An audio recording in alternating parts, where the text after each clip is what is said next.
Hi everyone, I'm Roseanne from the STEPS team in Engineers Ireland, and to celebrate STEPS Engineers Week, I'm catching up with a small robot company in the UK. Engineers are a lot like you.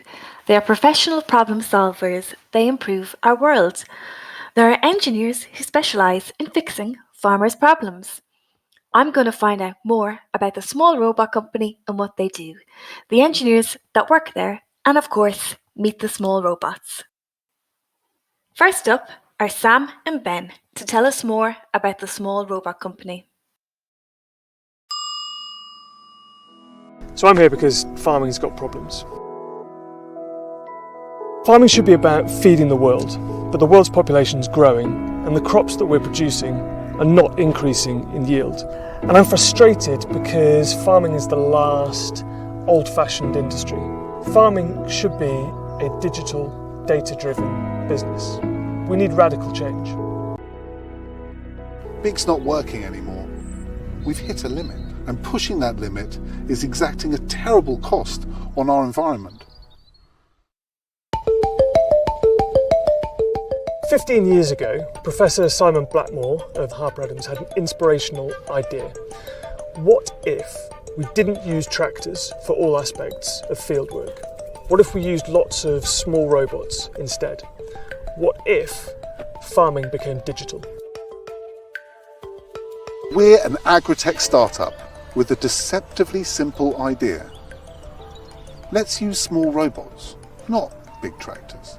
We want to replace massive equipment that crushes the soil and pollutes the countryside with small, precise and green robots that look after the crops and look after the environment. We believe that small robots, not tractors, are the future of farming. Our robots do all the seeding, feeding and weeding. Working together, our small robots can analyse and care for each individual plant. Using artificial intelligence, our robots allow farmers to take into account the latest agronomy, market conditions and soil science data when they're making decisions. I like small. I like the idea that lots of little things can do the job of one big thing, but do it better. Small is kinder to the environment, and hedgerows, and bees, and worms, and fish. We are the Small Robot Company. Please join us as we try and save the world.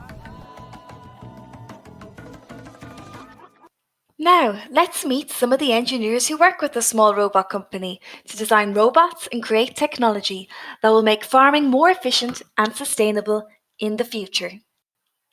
Introducing Tim, a maintenance engineer, and Sarah, a robotics software engineer, along with Andy and Catherine, who are all engineers behind the robots. I'm Sarah, and I'm a junior robotics engineer at Small Robot Company. My name's Robin. I'm a robotics engineer at the Small Robot Company. I'm Nemo Scott Robinson. I'm a junior robotics engineer at Small Robots Company.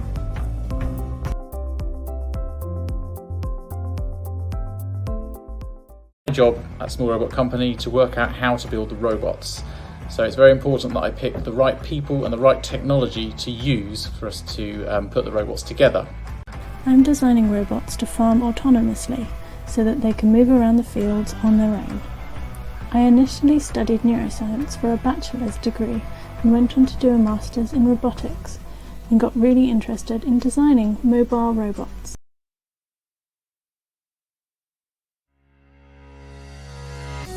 What I love about this role is that I get to be involved with all of our really cool robots, including our Tom robot, who goes out into the field and takes photos of the crops, and then uses artificial intelligence to recognise and detect weeds, as well as our Dick robot, which zaps and kills the weeds with an electric probe.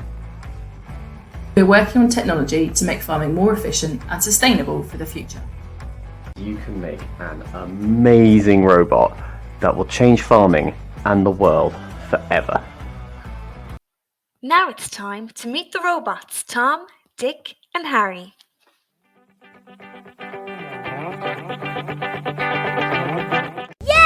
Robots! Ladies and gentlemen, introducing Tom, Dick and Harry! These are small farming robots. They're very light and careful, so they will not squish the cute worms. Okay, so How does this work? Tom looks at the fields and the plants. He knows exactly what to plant, where and when, so that we can make more food. And this robot is Dick. He zaps weeds. Tom can tell him where the weeds are, and Dick can zap them. Zap, blast, zap! And Tom can tell Dick if the plants are poorly and need more food. And then he can feed each one that needs it exactly the right amount, very, very carefully. And this robot is Harry. Harry very carefully plants the seeds and remembers exactly where he put them. Harry is extremely accurate. Working together, the small robots digitise the farm, making it more efficient and productive. Small robots are kinder to the environment, and hedgerows, and worms, and bees, and fish.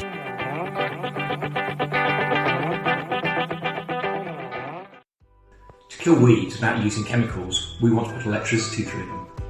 As I'm sure you know from school, some things conduct electricity and some things don't. For instance, metal conducts electricity, and we know that glass, air, and water don't conduct electricity very well at all.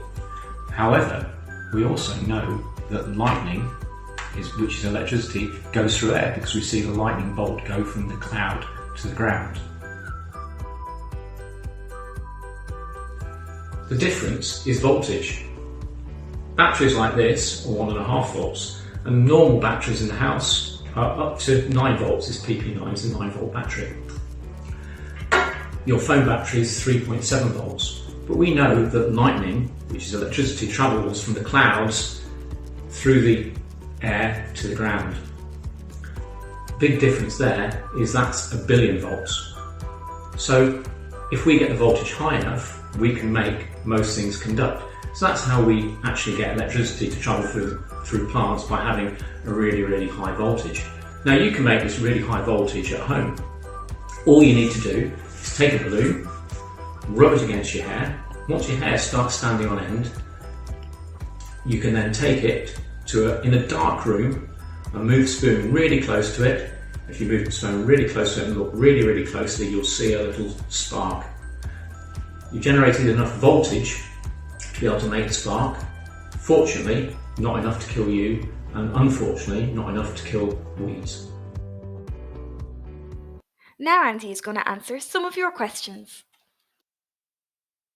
Morning everybody, my name's Andy Paul. I'm a technical lead at a small robot company where we build robots like this. And this has been one of my projects since I arrived in the company.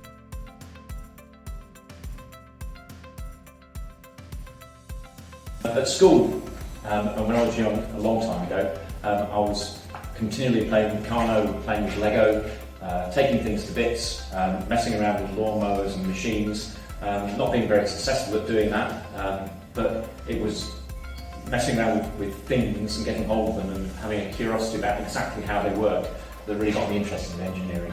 Interesting. And what were your favourite subjects in school? The subject I enjoyed most was physics. I really enjoyed that and had a really great teacher who taught me that. I was also interested in all the sciences, biology and chemistry as well, and a big interest in maths as well, because maths is really the language of engineering. What is your typical working week like? There is no such thing as a typical working week. Some days it's sitting down in front of the computer, writing reports, doing personnel stuff. Other days it's a little bit of coding. Other days it's a bit of design on a computer. Other days it's picking hammers up, hitting it and making various things work. So there is really no typical day. And that's the joy of engineering, is that there are very rarely a typical. That's really cool. So what would you say you love about your job? Variety, which is a good thing because, like I said previously, but I think the really good thing is taking an idea on a piece of paper and then converting it into something like this, and then actually seeing it work. You rarely do it all by yourself. There's always a lot of people who work with you, so the teamwork aspect of it as well is really, really interesting, because it's how you work with the other people in your team and how they work with you, how your skills can make things work, how their skills can add to what you're doing. So it's the teamwork and the building stuff which is really key. Thank you so much to Andy, Charlotte, James and Sarah, and everyone in the Small Robot Company for helping us find out more about engineering. It's really important to understand that anyone can become an engineer. Engineers solve problems in the community. Now, I have a Steps Engineers Week challenge for you. Can you think of some more problems farmers might face? Can you design a solution to solve a farmer's problem? Perhaps something to protect the environment? If you have an interest in how things work and making things better, you can be like Andy too and design solutions. Send us in your designs or drawings to hashtag Steps Engineers Week or steps@engineersireland.ie. Thanks for watching, and don't forget to subscribe to the Engineers Ireland YouTube channel for more content.